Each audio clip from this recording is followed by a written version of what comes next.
Buenos días. Otro día más. Este es el tercer día. Vamos muy bien. Hemos estudiado 8 lecciones hasta ahora. Y hoy vamos a estudiar la quinta trompeta. Y básicamente la quinta trompeta nos va a tomar todo el día. Hay muchas páginas aquí. Creo que seremos grandemente bendecidos al entender la quinta trompeta. Y luego, en la sesión de mañana, probablemente dedicaremos todo el día en estudiar la sexta trompeta. Así que queremos comenzar con una palabra de oración. Así que los invito a inclinar la cabeza conmigo y pedirle al Señor que esté con nosotros hoy. Padre que estás en los cielos, te agradecemos por darnos la vida hoy. Te agradecemos por permitirnos estudiar tu palabra hoy. Te rogamos que bendigas la sesión de hoy y que bendigas también a todos los que nos ven en vivo. Señor, creemos que vivimos en los últimos tiempos y necesitamos entender la profecía para que podamos mantenernos firmes en los desafíos futuros. Por lo que te pedimos sabiduría para entender. Te lo pedimos en el precioso nombre de Jesús. Amén. Vamos a comenzar en la página 127 de nuestras notas de estudio. La quinta trompeta. Este es el sexto capítulo de nuestras notas de estudio. Ahora, en orden de entender la quinta trompeta, es importante para nosotros revisar algunos elementos que hemos estudiado de la cuarta trompeta. Así que vamos a darle un vistazo a la cuarta trompeta y también a las primeras 4 iglesias del libro de Apocalipsis. Hay un principio fundacional en la interpretación cuando estudiamos el libro de Apocalipsis, y que es que las iglesias, los sellos y las trompetas cubren los mismos periodos históricos básicos, pero difieren en la perspectiva. Cada una de las series agrega detalles que las otras series no tienen. Y las iglesias realmente son el esqueleto del libro de Apocalipsis. En otras palabras, las iglesias son como Daniel capítulo 2 para el libro de Daniel. Daniel es la profecía fundacional y todas las profecías adicionales del libro de Daniel están construidas sobre Daniel 2. Las 7 iglesias son la profecía fundacional. Ellas dan la estructura al libro entero de Apocalipsis. Y vamos a notar aquí un ejemplo de lo que estudiamos esta mañana. Vamos ahora abajo en la página 127 y revisemos las primeras 4 iglesias. La primera iglesia, sello y trompeta, describen la iglesia apostólica. La segunda iglesia, sello y trompeta, describe el periodo cuando los emperadores romanos persiguieron la iglesia. La tercera iglesia, sello y trompeta, describen el tiempo en que el paganismo penetró en la iglesia, en los días de Constantino. La cuarta iglesia, sello y trompeta, describen el periodo cuando la iglesia apóstata papal eclipsó la Biblia y el trabajo de Cristo en el santuario celestial. Ahora notemos un comentario de Ellen White acerca de las 7 iglesias.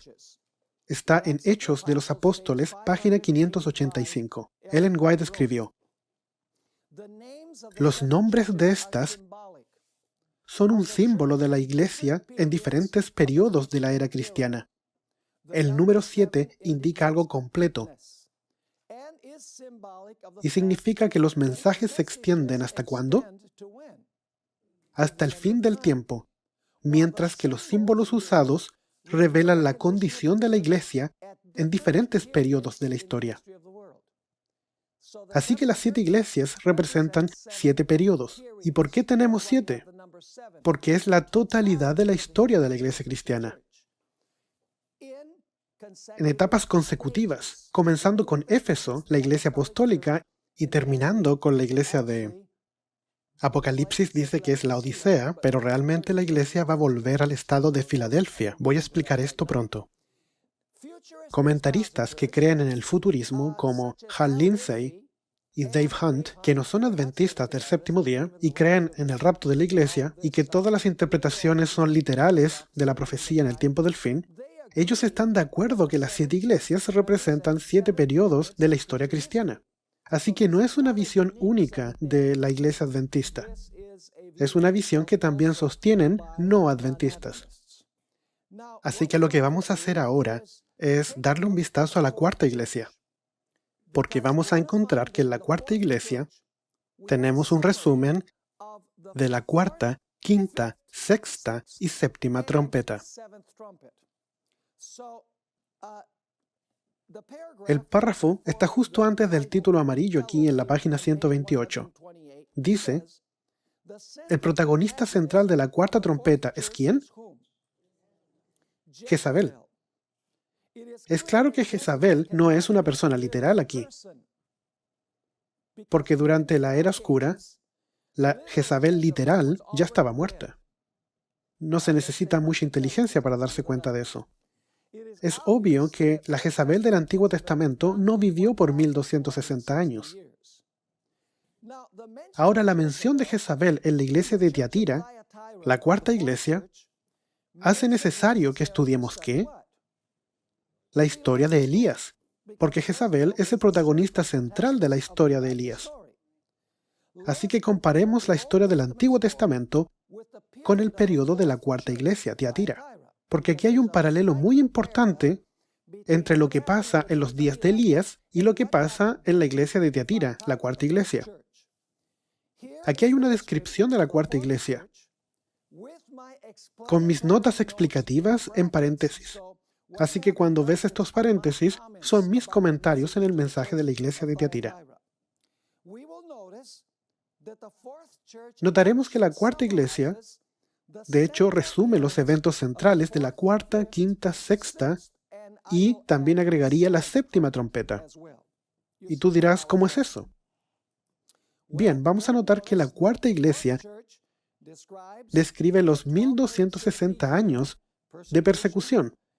Describe la Revolución Francesa, describe el juicio y también describe la conclusión del juicio cuando Jesús toma el reino. ¿Y cómo es eso? ¿Todo eso en la cuarta iglesia? Sí. ¿Te acuerdas de Daniel 7? En Daniel 7 tienes estas 4 bestias. Tienes a un león, tienes a un oso, tienes a un leopardo, tienes a una bestia. De esta bestia salen 10 cuernos y luego aparece el cuerno pequeño, que gobierna ¿por cuánto tiempo? Tiempo, tiempos y medio tiempo. Al final del tiempo, tiempos y medio tiempo, hay una escena de juicio, ¿cierto? En otras palabras, Jesús va a la presencia del Padre. El Padre se sienta y el juicio comienza. Jesús va a la presencia del Padre para recibir el reino. ¿Qué es el reino? El reino son las personas que han sido probadas a través del juicio. Son los seguidores, los verdaderos seguidores de Jesús. ¿Me están siguiendo?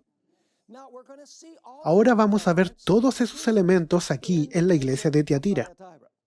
Ahora vamos abajo en la página 128 y le daremos un vistazo a la iglesia de Tiatira para ver si podemos encontrar todos estos elementos aquí. Dijimos ayer que la cuarta trompeta representa ¿qué? El periodo de dominio papal durante los 1260 años. Vamos a encontrar que la cuarta trompeta, la quinta trompeta, la sexta trompeta y la séptima trompeta resumen el mensaje de Tiatira. Vamos a Apocalipsis 2, verso 20. Pero tengo unas pocas cosas contra ti. Esta es la iglesia de Tiatira, que toleras a esa mujer. ¿Quién? Jezabel. Así que ¿quién está obrando en la iglesia de Tiatira? Es Jezabel. Inmediatamente nos dice, y si queremos entender esto, ¿a dónde debemos ir? Tenemos que ir a la historia original donde Jezabel es mencionada. Tenemos que ir a la historia de Elías. A propósito, Jezabel también es simbolizada por la bestia de Apocalipsis 13 y por la ramera de Apocalipsis 17. ¿Ese es el mismo poder que gobernó por 1260 años? Absolutamente. Continuemos. Que toleras que esa mujer, Jezabel, que se dice profetiza, enseñe y seduzca a mis siervos a fornicar, aunque algunas versiones dicen inmoralidades sexuales, pero en realidad es fornicación. Les pregunto, ¿con quién fornicó Jezabel? Ella fornicó con el rey de Israel. ¿La iglesia papal fornicó con los reyes de la tierra? Recuerden que aquí estamos tratando con los símbolos. Jezabel no es literal aquí, así que la fornicación debe ser ¿qué? Debe ser simbólica. Con los reyes de la tierra. Y dice, que se dice profetiza, enseñe y seduzca a mis siervos a fornicar.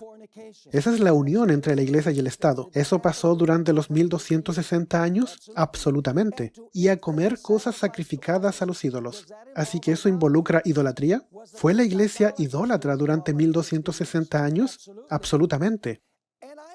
Y le he dado tiempo para que se arrepienta de su fornicación. ¿Cuánto tiempo? Tiempo, tiempos y la mitad de un tiempo. ¿Me están siguiendo? Continuemos. ¿Ella se arrepintió? No, pero no quiere arrepentirse de su fornicación. Así que, ¿qué dice Dios? Porque ella no se arrepintió. Algo va a pasar. He aquí, yo la arrojo ¿en qué? En cama. ¿A qué se está refiriendo aquí? ¿A la herida mortal? Eso fue dado al papado. En otras palabras, Apocalipsis 13 nos habla de la herida mortal, así que tenemos que mirar estas cosas en conjunto. Para la historia de Elías debemos revisar Apocalipsis 13. Tenemos que ver también Daniel 7, porque todo eso está describiendo el mismo periodo de la historia. Así que dice aquí, he aquí yo la arrojo en cama, en gran tribulación a los que con ella adulteran. ¿Quiénes serían esos? Los gobernadores, ¿cierto? Así que la ramera va a ser arrojada en cama enferma. Y también los que gobiernan, que fornicaron con ella, también van a ser arrojados en cama enfermos. ¿Y van a ser arrojados dónde? En gran tribulación. ¿A qué se refiere aquí la gran tribulación? Se refiere a la Revolución Francesa. Déjame preguntarte, ¿fue la Revolución Francesa un gran problema en contra de la ramera que la envió enferma a la cama? ¿Fue también un evento traumático para aquellos a quienes gobernaban en Francia? Absolutamente. Así que esto está describiendo la Revolución Francesa. Y dice, a menos que se arrepientan de sus hechos, y a sus hijos heriré de muerte, a la ramera y a sus hijos. ¿Quiénes son los hijos de la ramera? Ah, la ramera es la madre. Así que ella debe tener ¿qué? Debe tener hijas. ¿Qué significan estas hijas? Están representando algo apóstata. El protestantismo apóstata. Y dice, la mataré a ella y a sus hijos. Son todas esas iglesias. ¿Ves? Todas las iglesias, toda la historia de la humanidad, toda la historia de la iglesia está involucrada aquí. Y todas las iglesias sabrán que yo soy el que escudriña la mente y el corazón. Así que, ¿qué está describiendo aquí? El juicio investigador, ¿cierto? ¿Es eso paralelo a Daniel 7? Inmediatamente después de hablar el cuerno pequeño, que gobierna por tiempo, tiempos y medio tiempo, ¿qué es lo que tenemos? El juicio investigador en el cielo. Y luego, inmediatamente, empieza a hablar de Jezabel, que es el mismo poder que gobernó por 1260 años. Y dice que Dios busca en las mentes y en los corazones. ¿Y qué es lo que va a hacer? ¿Va a hacer qué? El juicio va a determinar la recompensa, ¿cierto? Y dice, y os daré a cada uno según, ¿de acuerdo con qué? Según vuestras obras. Eso está describiendo el tiempo cuando Jesús viene a buscar a su pueblo. El pueblo que se ha demostrado como sus seguidores en el juicio investigador. ¿Me están siguiendo? La iglesia de Tiatira, a propósito, describe la cuarta trompeta, que es el periodo del dominio papal. Describe la quinta trompeta, la Revolución Francesa. Describe también la sexta trompeta, como vamos a ver, porque va a tener una resurrección. Y describe también la séptima trompeta, que es cuando termina el juicio. Y Jesús toma el reino eterno y también a los súbditos de su reino determinados durante el juicio investigador. ¿Me están siguiendo? Este es un pasaje increíble. Ahora vamos a desmenuzar esto en los próximos minutos. No voy a leer todo esto donde encontramos la historia de Elías, no todos estos versículos, porque tenemos mucho que cubrir, pero elegiré algunos. Ahora vamos a la página 129. En la historia del Antiguo Testamento, que es paralelo a la cuarta trompeta, a propósito, Jezabel se muestra como un sacerdote pagano. ella introduce una religión sincrética híbrida. En otras palabras, no es paganismo puro. Es paganismo combinado con la adoración al Señor. Esa es la razón por que Elías dice en el Monte Carmelo, ¿por qué viven entre dos dioses? Si es al Señor, síganle a Él. Si es Baal, síganlo a Él. Pero no traten de seguir a ambos. Así que ella introduce esta religión híbrida sincrética que lleva al pueblo de Israel ¿a qué? A la apostasía. En Apocalipsis, Tiatira representa el periodo de la historia de la iglesia cristiana que combina el paganismo ¿con qué? Con cristianismo. ¿No dijo el papado que era un sistema cristiano? ¿Y no desarrolló un montón de prácticas paganas? Absolutamente. Hay un paralelismo aquí porque la iglesia se comporta como Jezabel. El espíritu es el mismo en la cuarta trompeta. Vamos ahora a comparar la historia de la Jezabel histórica con la Jezabel profética. Y vamos a obtener 11 paralelos entre la Jezabel histórica del Antiguo Testamento y, por supuesto, aquellos que estuvieron en esa historia y lo que pasa durante el periodo de la cuarta trompeta. El primer paralelo es que la historia de Jezabel lleva a Israel ¿a qué? A la falsa adoración ¿de qué? Del dios Sol Baal.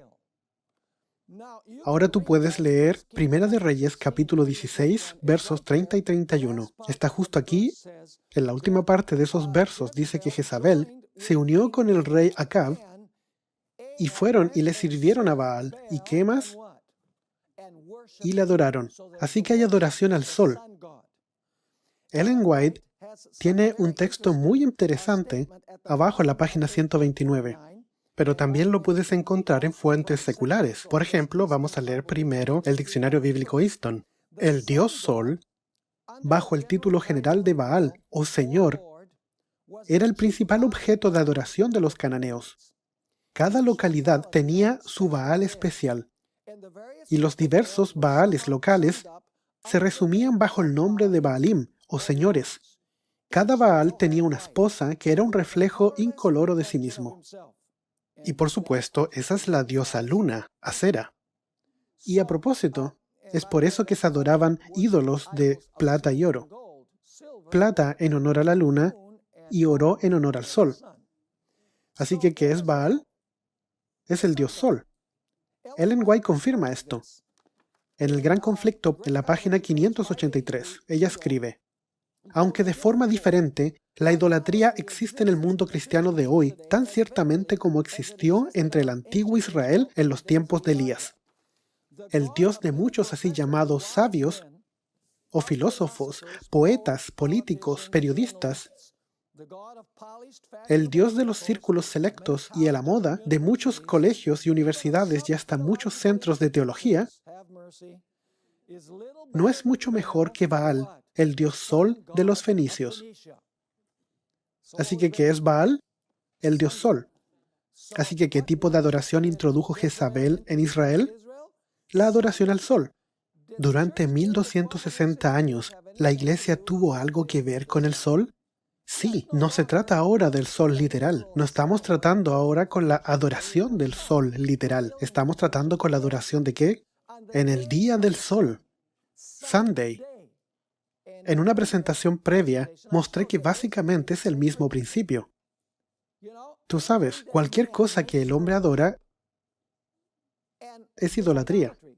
El primer día de la semana no es día de adoración, así que si haces un día de adoración, es idolatría. Dios no creó el sol como objeto de adoración, así que si lo haces un objeto de adoración, es idolatría. Es el mismo principio básico aquí. Ahora, la Jezabel profética tiene el mismo asunto. Así la Jezabel profética introduce la idolatría en la iglesia durante los 1260 años. Estamos al principio de la página 130. Absolutamente. Se nos dice que Jezabel, durante los 1260 años, introdujo idolatría. Llevó a la gente a comer cosas sacrificadas a los ídolos. Tú sabes, hay una declaración de Ellen White que dice: el espíritu de concesión al paganismo fomentó aún más el desprecio de la autoridad del cielo. Obrando por medio de directores inconversos de la iglesia, Satanás atentó contra el cuarto mandamiento y trató de echar a un lado el antiguo sábado, el día que Dios había bendecido y santificado, para colocar en su lugar el día festivo observado por los paganos como el venerable día del sol. ¿Ves aquí la conexión de lo que dice Ellen White con la adoración al sol y la adoración en el día del sol? Ahora, el segundo paralelo que tenemos es que Jezabel se le llama la madre, y ella es una ramera, y además está involucrada en el ocultismo. Interesante. ¿Eso también era verdad con la Jezabel profética? ¿La Jezabel de los 1260 años? Absolutamente. Noten ahí Apocalipsis 16, versos 1, 2 y 5. No voy a leer la parte histórica, ustedes la pueden ver ahí, porque no tenemos tiempo suficiente ahora para leer todo lo que aparece en el manual. Dice en Apocalipsis 17, verso 1, «Vino entonces uno de los 7 ángeles que tenían las 7 copas, y habló conmigo diciéndome, ven acá, y te mostraré la sentencia contra la gran ¿qué? Ramera». Así que tienes a la ramera en ambas historias, la que está sentada sobre muchas aguas, con la cual han fornicado los reyes de la tierra. ¿Eso también es verdad con Jezabel y Acab? Absolutamente. Y los moradores de la tierra se han embriagado con el vino de su fornicación, y en su frente un nombre escrito, un misterio, Babilonia la Grande. ¿La qué? La madre de las rameras, la madre de las rameras, y de las abominaciones de la tierra. Así que la ramera del tiempo del fin, que también es la ramera de los 1260 años, se nos refiere a ella como ¿qué? Como la madre. Ella es una ramera, y ella está involucrada en el ocultismo. ¿El papado también está involucrado en el ocultismo? Nota Apocalipsis 18 y verso 23, hablando acerca de Babilonia, porque tus mercaderes eran los grandes de la tierra, pues por tus hechicerías fueron engañadas todas las naciones. ¿Cuál es la raíz del ocultismo? ¿Cuál es la raíz del espiritismo? La idea de que la muerte no es muerte, la inmortalidad del alma. ¿Está la teología de la Iglesia Católica Romana basada en la idea de que los muertos no realmente mueren? Mira toda la teología católica romana. Está basada en la idea de la inmortalidad del alma. Le oran a los santos, le oran a María, tienen misas especiales por los muertos. Tú sabes, la gente va al infierno y están ardiendo mientras están vivos, o van al purgatorio para purgar sus pecados. Todo está basado en el espiritismo.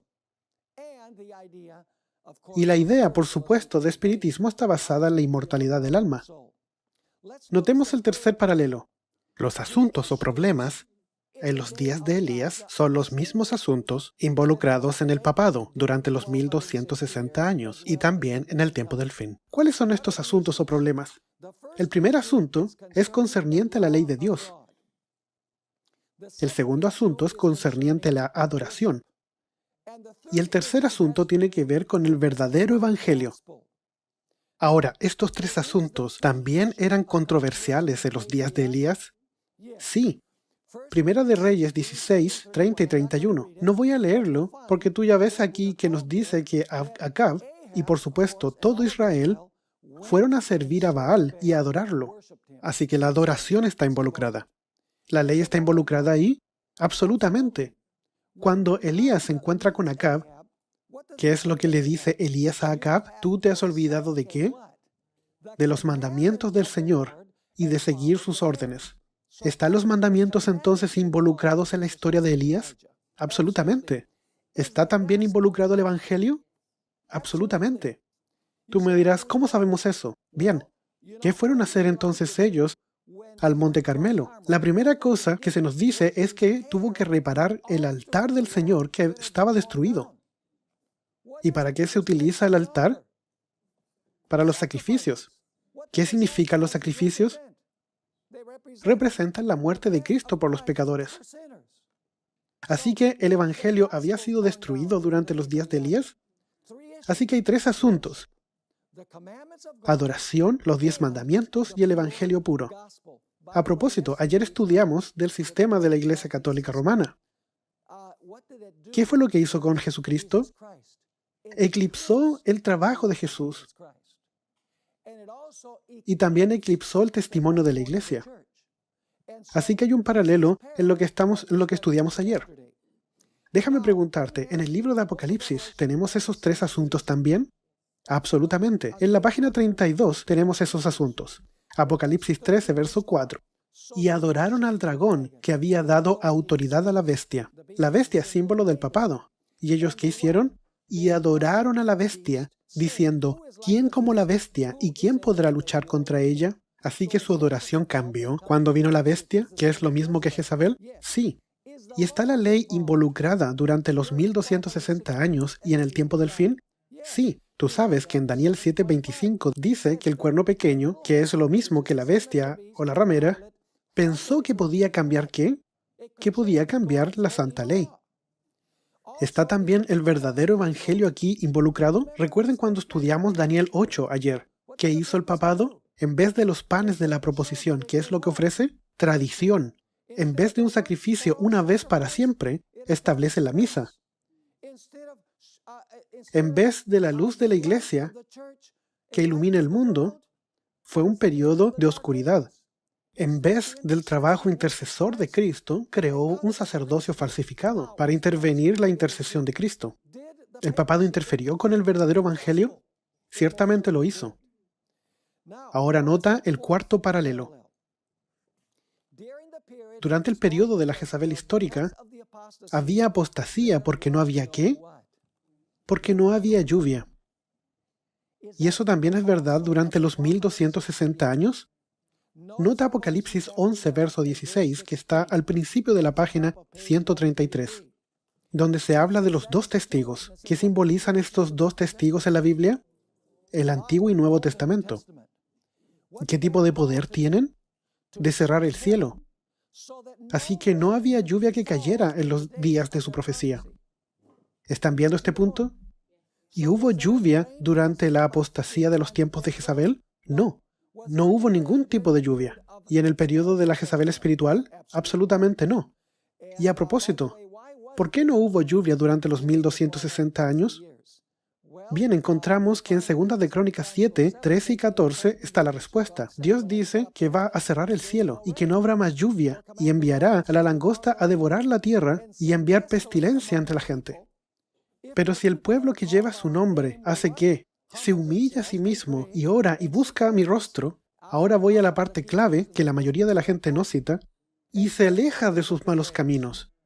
Y entonces los oiré desde el cielo, y perdonaré sus pecados y sanaré su tierra. ¿Por qué no hubo lluvia literal durante los días de Elías? Porque el pueblo estaba en apostasía. ¿Por qué no hubo lluvia durante los 1260 años? Porque el pueblo estaba en apostasía. ¿Y qué representa la lluvia? La falta de lluvia representa la ausencia ¿de qué? Del Espíritu Santo. Y esa es la razón por qué la lámpara de 7 brazos no tiene aceite y por lo tanto es una edad oscura, porque la lámpara de la iglesia no estaba dando luz. Ahora notemos el quinto paralelo. Está abajo en la página 133. ¿Por cuánto tiempo no llovió en los días de la Jezabel literal?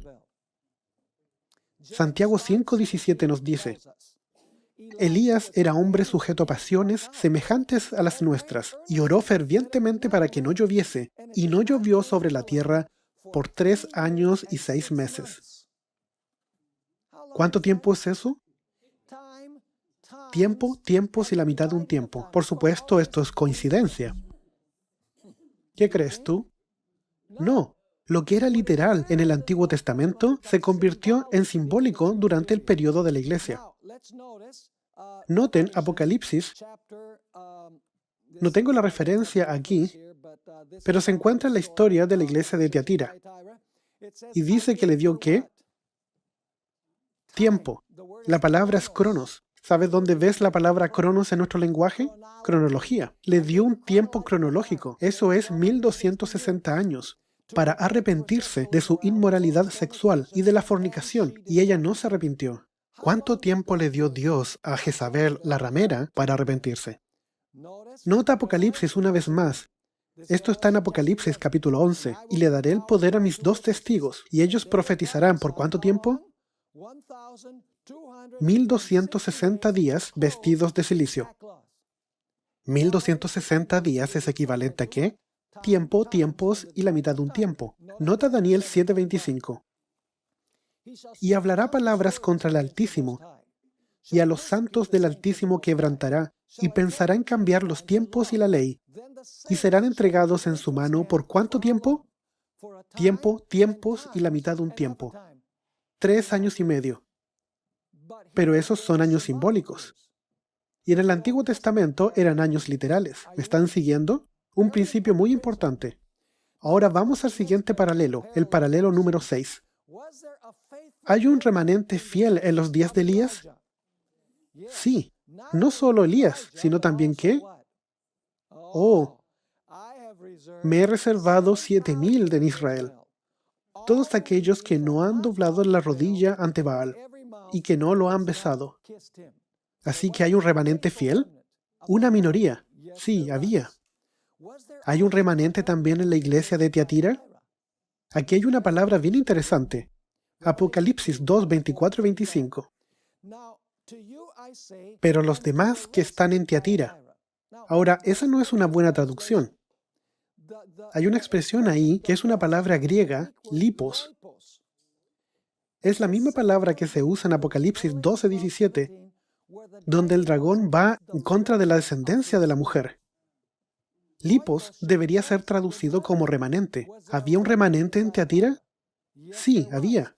Y dice ahí, pero a vosotros y a los demás que están en Tiatira, ¿qué caracteriza al remanente? A cuantos no tienen esa doctrina. En otras palabras, aquellos que no han seguido las enseñanzas de Jezabel, que no han conocido las profundidades de Satanás. ¿Hay un fiel remanente durante este periodo? Sí. Pero lo que tenéis, retenedlo hasta que yo venga. Ahora notemos el séptimo paralelo. ¿Se le culpó a Elías de todas las cosas malas que ocurrían en sus días? ¿A Elías? ¿Fue perseguido por las autoridades? Sí. Notemos Primera de Reyes 18, verso 17. Cuando Acab vio a Elías, le dijo, ¿eres tú el que turbas a Israel? ¿Quién fue culpado por los problemas de Israel? Fue Elías. Y luego lo persiguieron. Nota Primera de Reyes, capítulo 18, verso 10 y 17. Vive Jehová tu Dios, que no ha habido nación ni reino a donde mi Señor no haya enviado a buscarte. Y todos han respondido, no está aquí. Este es el mensajero que Acab le envió a Elías y le dice, mi amo me ha enviado para buscarte por todos lados. Y cuando dicen, él no está aquí, le hace jurar al reino o a la nación de que no te han encontrado. Así que ellos estaban persiguiendo a Elías. Ellos trataban de cazarlo y destruirlo. Absolutamente. ¿Y eso también sucedió durante el periodo profético de Jezabel? Nota Apocalipsis 12, verso 6. ¿La mujer qué hizo? La mujer huyó. ¿Por qué está huyendo? ¿De vacaciones? No, ella está huyendo por causa de Jezabel. La Jezabel espiritual quiere acabar con ella. La mujer huye al desierto. Había un lugar preparado para ella por Dios para que pudiera alimentarla por 1260 días. Así que tenemos un paralelo aquí. La Jezabel histórica y Acab persiguieron a Elías y lo culparon por lo que pasaba. Y lo mismo pasa durante 1260 años. Ahora notemos el paralelo número 8. ¿Dónde encontró refugio Elías? Él encontró refugio en el desierto, ¿cierto? ¿Dónde el Elías profético durante el periodo de Jezabel encontró refugio? Notemos Apocalipsis 12, versos 6 y verso 14. Luego, la mujer huyó ¿a dónde? Al desierto, donde ella encontró un lugar preparado por el Señor para ser alimentada ahí por 1260 años. En el verso 14, sin embargo, a la mujer se le dan alas de gran águila, para que ella pudiera volar al desierto, al lugar donde sería alimentada, por tiempo, tiempos y la mitad del tiempo, para huir de la presencia de la serpiente. Así que Elías es protegido cuando él huye al desierto. Y también la iglesia durante el periodo de la Jezabel espiritual, que también huye al desierto. ¿Qué pasa con Elías cuando está en el desierto? ¿Murió de hambre, cierto? No. Él fue alimentado o nutrido por Dios. Nota lo que encontramos en Primera de Reyes 17, verso 4. Beberás del arroyo, y yo he mandado ¿a quién? A los cuervos que te den allí de comer. Así que el Elías histórico fue alimentado. Sí. Primera de Reyes 17, verso 6 dice, y los cuervos le traían pan y carne por la mañana, y pan y carne por la tarde, y bebía del arroyo. ¿Y es verdad que el Elías profético fue también alimentado por 1260 años? Absolutamente. Leamos Apocalipsis capítulo 12, verso 6 de nuevo. Y la mujer huyó al desierto, donde tiene lugar preparado por Dios, para que allí ¿qué? La sustenten por 1260 días. Leamos ahora el verso 14. Ahí ella sería ¿qué? Ella sería alimentada. ¿Están viendo este paralelo? Hay simplemente muchos paralelos para hacer coincidencia. Tú ves que el punto clave aquí es que la iglesia de Tiatira menciona a Jezabel. Y Jezabel nunca aparece sola. Siempre que Jezabel aparece, su mala compañía también aparece. Son tres enemigos, que son los profetas de Baal, Jezabel y Acab, el rey. Vamos al siguiente paralelo. Paralelo número 10. ¿Fue la ramera Jezabel una asesina del pueblo de Dios? Sí. Tú puedes leerlo en Primera de Reyes 18, verso 4, donde se dice que Jezabel masacró a los profetas del Señor. Y en Segunda de Reyes 9, verso 7, dice que herirás la casa de Acab tu señor, para que yo vengue la sangre de mis siervos los profetas y la sangre de todos los siervos de Jehová de la mano de Jezabel. Primera de Reyes 19, 1 y 2 básicamente dice la misma cosa, que Elías tuvo que huir para salvar su vida de la furia de Jezabel. Notemos el paralelo. Arriba, en la página 137,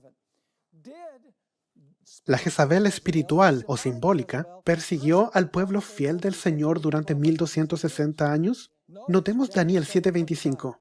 Y hablará palabras contra el Altísimo, y a los santos del Altísimo quebrantará, y pensará en cambiar los tiempos y la ley, y serán entregados en su mano hasta tiempo, y tiempos y medio tiempo. En Apocalipsis 17 incluso habla de la ramera. Jezabel fue la ramera. Así que tú tienes aquí una ramera en Apocalipsis 17. ¿Y qué característica tiene ella? Y vi la mujer como ebria de la sangre de los santos y de la sangre de los mártires de Jesús. Y cuando la vi, quedé asombrado con gran asombro. En el capítulo 18, en el verso 24, agrega que en ella, es decir, en el sistema de la ramera, se encuentra la sangre de los santos y de los profetas, y de todos los que han sido muertos en la tierra. Así que yo pienso que son paralelos muy interesantes. Notemos el último paralelo, paralelo número 11. Tenía Jezabel falsos profetas, ¿cierto?, que le obedecían. Pero tú sabes que ella también tenía una hija que le obedecía. Interesantemente, se puede decir que los falsos profetas y la hija son intercambiables. Déjame preguntarte, en Apocalipsis 13, la madre tiene hijas y se les llama falsos profetas, ¿cierto?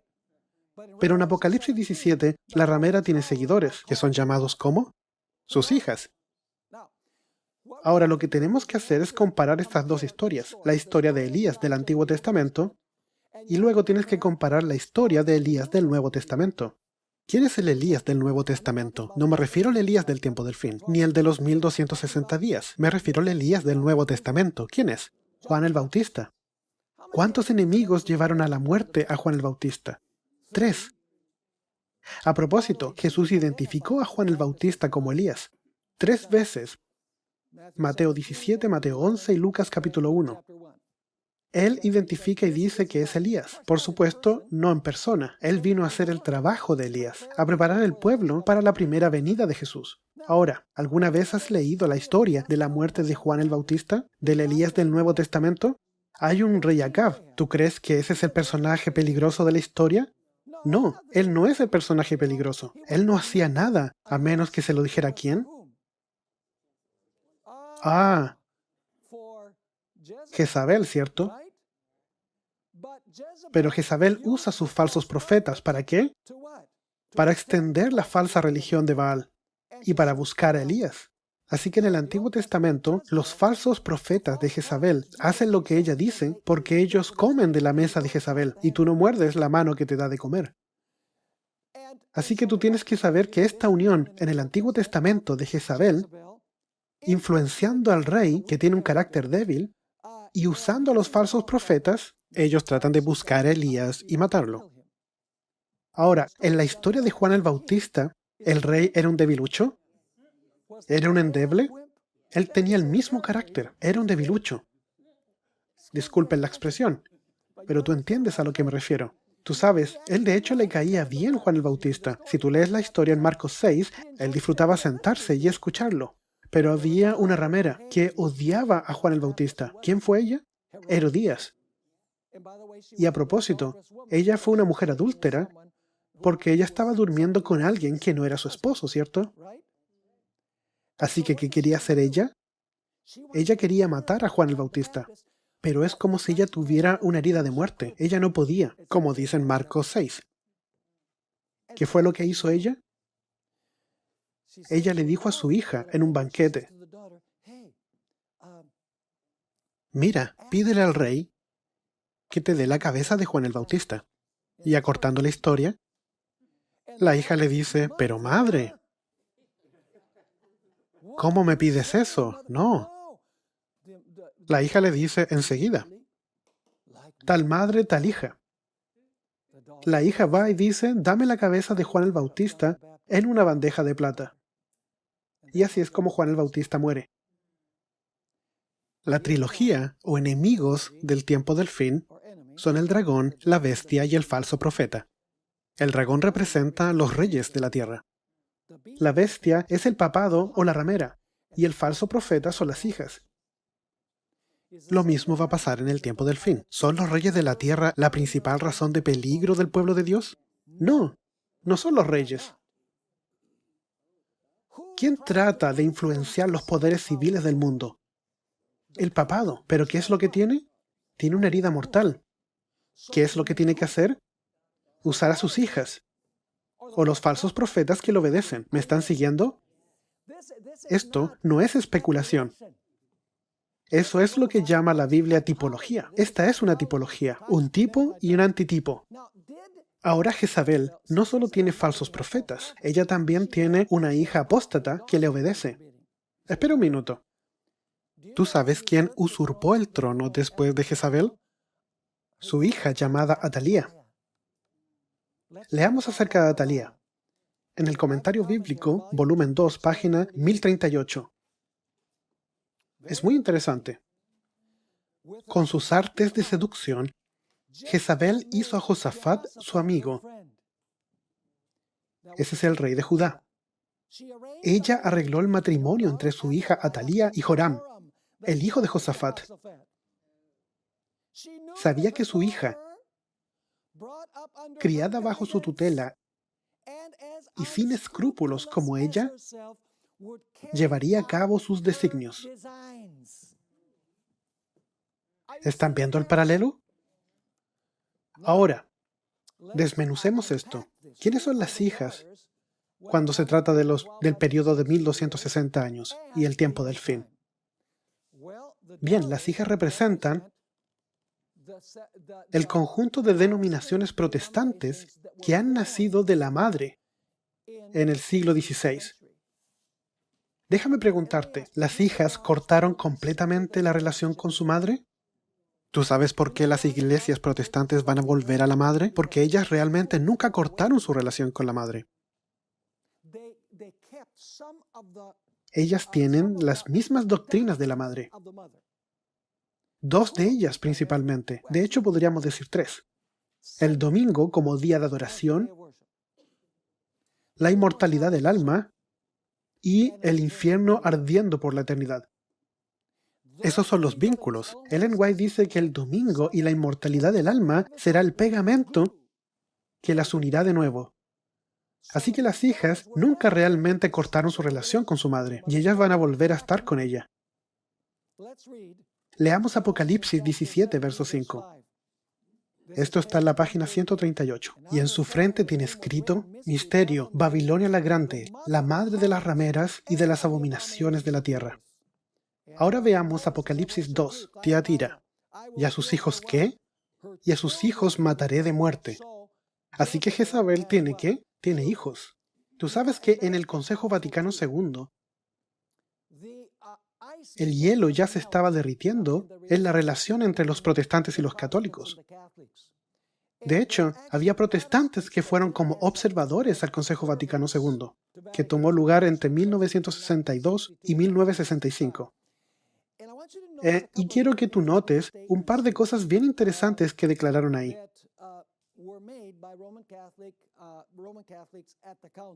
Primero que todo, Juan 23, que fue el que invocó el concilio, el Papa. Él le habló a los protestantes que estaban en el concilio y les dijo lo siguiente: la Iglesia Católica Romana, ella quiere ser una afectiva, tierna y paciente ¿qué? Madre. La mueve la compasión y la bondad hacia sus hijos alienados. Esto es muy interesante, ¿cierto? El Papa Pablo VI, quien siguió a Juan 23, durante el Consejo Vaticano II, agrega: por su posición, los hermanos separados son objeto de profundo y tierno afecto por parte de la Madre Iglesia. Es un amor que siente pena y tristeza, el amor de un corazón herido por el alejamiento, porque el alejamiento impide a nuestros hermanos gozar de tantos privilegios y derechos, y les hace perder tanta gracia. Pero quizás por eso mismo su amor es tanto más profundo y más ardiente. Muy, muy interesante. La madre diciendo que los protestantes son ¿su qué? Sus hijos. Nota el gran conflicto, página 382 y 383. Se dice que Babilonia es madre de las rameras. Sus hijas deben simbolizar las iglesias que se atienden a sus doctrinas y tradiciones y siguen su ejemplo, sacrificando la verdad y la aprobación de Dios para formar alianza ilícita con el mundo. En la colección Spalding Magan, página 1, hay una declaración significativa. Me gustaría que tuviéramos tiempo para revisarla entera. Esta es solo una porción. Entonces vi a la madre de las rameras, que la madre no eran las hijas, sino separadas y distintas de ellas. Ella, esa es la madre, ella ha tenido su día y ya pasó. Y sus hijas de sectas protestantes fueron las próximas en subir al escenario y presentar la misma mente que tenía la madre cuando perseguía a los santos. ¿Están viendo la imagen aquí? Y los protestantes de hoy en día piensan de que el Papa es maravilloso y magnífico, porque habla de ayudar a los pobres y de cuidar la creación y de lavarle los pies a los prisioneros. Tú sabes, ellos dicen de que este es el individuo que va a unir el mundo de nuevo en amor. ¿Por qué? Porque ellos han despreciado el escudo de la verdad, que es este libro. La doctrina no significa nada importante para los protestantes de hoy en día. Es como, estamos de acuerdo que estamos en desacuerdo. Olvidemos todo y sintámonos bien todos juntos. La doctrina y la verdad no significan nada para este mundo posmoderno, que ha destruido la idea de la existencia de una cosa llamada verdad absoluta. Pero hay una verdad absoluta en este libro. Hay una cosa más que tenemos que hacer. ¿Va a haber un Elías del tiempo del fin? Sí. El Elías de los 1260 años no es el Elías final. La conclusión de la historia aún está en el futuro. Sabemos esto por muchas razones. Al final de los 1260 años, los poderes civiles hieren mortalmente a Jezabel. Pero no totalmente ¿qué? No la aniquilan completamente. Segundo, las hijas de Jezabel aún están ¿cómo? Aún están vivas. No han muerto, como se nos dice en el mensaje a la iglesia de Tiatira. Tercero, el terrible y gran día del Señor aún no ¿qué? Aún no ha venido, y Dios prometió enviar a Elías antes del gran día terrible del Señor. Y finalmente, Dios aún no ha llevado su iglesia al cielo, como lo hizo con Elías. Así que ¿podríamos esperar otro Elías? Sí. A propósito, el Antiguo Testamento nos dice de que va a haber otro Elías, ¿cierto? Dice en Malaquías capítulo 4, no voy a leer el mensaje entero, Malaquías capítulo 4, versos del 1 al 6, porque he aquí viene el día ardiente como un horno, y todos los soberbios y todos los que hacen maldad serán estopa, y no les dejará ni raíz ni rama. ¿Está describiendo la segunda venida de Cristo en fuego? Sí, pero ¿qué va a hacer antes que venga? Notemos el verso que está abajo, el verso 4. Hay dos individuos que son mencionados aquí. Acordaos de la ley de Moisés, mi siervo, al cual encargué en Horeb ordenanzas y leyes para todo Israel. Así que ¿quién aparece en la visión? Moisés. ¿Quién más aparece? He aquí yo os envío el profeta Elías, antes que venga el día de Jehová, grande y terrible. Él hará volver el corazón de los padres hacia los hijos, y el corazón de los hijos hacia los padres, no sea que yo venga y hiera la tierra con maldición. A propósito, si tú vas a Apocalipsis 11, los dos testigos son realmente Moisés y Elías. El trabajo de Moisés y Elías. Porque los testigos cambian el agua en sangre. Vamos a estudiar esto más adelante. ¿Quién cambió el agua por sangre? Moisés. Y hacen caer fuego del cielo. ¿Quién hizo caer fuego del cielo? Elías. Así que la mención de Moisés tiene que ver con los 10 mandamientos. La mención de Elías tiene que ver con traer de vuelta al pueblo de Dios a las raíces, para prepararlo para la segunda venida del Señor. Ahora, ¿por qué va a haber un Elías del tiempo del fin? Bien, porque hay una Jezabel del tiempo del fin. Y si tú tienes a Jezabel, tienes que tener también a Elías, ¿cierto? Y tienes que tener también a Acab, los reyes de la tierra. Y también tienes que tener a las hijas. Porque todos pertenecen a la misma historia, todos trabajan juntos. Ahora, Apocalipsis 6, 9 al 11, y parece que no vamos a alcanzar a terminar esto en esta sesión, ya volveremos a esto después, pero en Apocalipsis 6, del 9 al 11, es el quinto sello. El cuarto sello representa el periodo de dominio papal. ¿Qué hizo el papado con el pueblo de Dios? Mató al pueblo de Dios. Así que en el quinto sello, las almas de los muertos, bajo el cuarto sello, ¿qué están haciendo? Están clamando al Señor. ¿Hasta cuándo? Puedes leerlo ahí. ¿Hasta cuándo, Señor, santo y verdadero, no juzgues y vengas nuestra sangre en los que moran en la tierra? ¿Hasta cuándo permites que nuestra sangre sea derramada? ¿Cuál es la respuesta de Dios a ellos? Nota verso 11. Y se les dieron vestiduras blancas, y se les dijo que tenían que descansar por un tiempo más. Así que este primer grupo de mártires fue asesinado durante los 1260 años. Ellos claman por justicia y Dios les dice, ¿van a qué?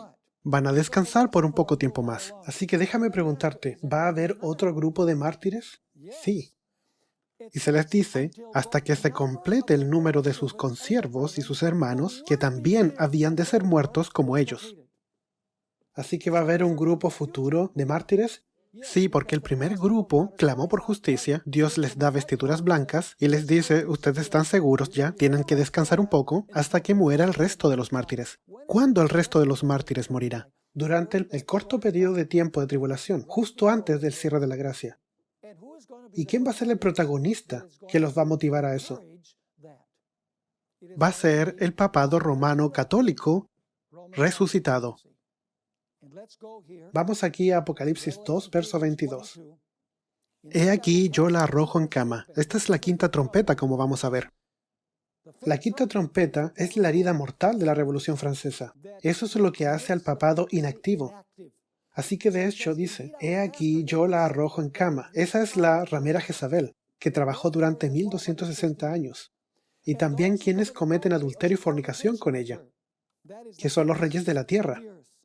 que también estarán en gran tribulación. Esa es la Revolución Francesa. A menos que se arrepienta de sus obras. Ahora, ¿a qué se refiere que sea arrojada en cama? Bien, notaremos lo que este respetable diccionario dice. Es el diccionario Arndt Gingrich Greek Lexicon, página 436. Explica que poner a alguien en un lecho de enfermo quiere decir que es golpeado por la enfermedad. Hace referencia a Apocalipsis 2:22, que es una prolongada enfermedad, ¿semejante a qué? A un castigo divino. El papado fue divinamente castigado, claro que sí. Pero Apocalipsis 3 y verso 3, ¿qué nos tiene que decir? Que la herida mortal sería ¿qué? Sería sanada. Vi una de sus cabezas como herida de muerte, pero su herida mortal fue sanada, y se maravilló toda la tierra en pos de la bestia. Te habrás dado cuenta ya que la historia de Elías se amplía cada vez más. Es como cuando arrojas una piedra a un lago y la onda del agua va ampliándose y creciendo. El primer Elías, ¿a dónde ministró? En Israel. ¿Qué pasa con el segundo Elías? En Europa del Oeste. ¿Qué pasa con el Elías del tiempo del fin? En el mundo. ¿Me estás siguiendo o no? Apocalipsis 12:17 describe el Elías del tiempo del fin. Entonces el dragón se llenó de ira contra la mujer y se fue a hacer guerra contra el resto de la descendencia de ella. ¿Y qué hacen ellos? Ellos guardan los mandamientos de Dios y tienen el testimonio de Jesucristo, que es el espíritu de profecía. Leamos el párrafo del principio de la página 141. Después del tiempo, tiempos y medio tiempo, Dios levantó un pueblo que guarde los mandamientos de Dios y que tenga el don de profecía. Predique la verdadera adoración al Creador en su santo sábado. Restaure y proclame el Evangelio eterno. Denuncie a Babilonia y lleve al mundo a tomar partido por el sello de Dios o la marca de la bestia. Este Elías del tiempo del fin iluminará al mundo con el fuerte pregón. Como Elías, que hizo caer fuego del cielo y todo el monte Carmelo fue iluminado cuando él dio su mensaje, ¿quién será el remanente del tiempo del fin? Ese remanente del tiempo del fin son los adventistas del séptimo día, la iglesia adventista fiel del séptimo día. Necesito remarcar eso, porque Ellen White declara que muchos de los que actualmente están en la iglesia eventualmente la dejarán, tristemente.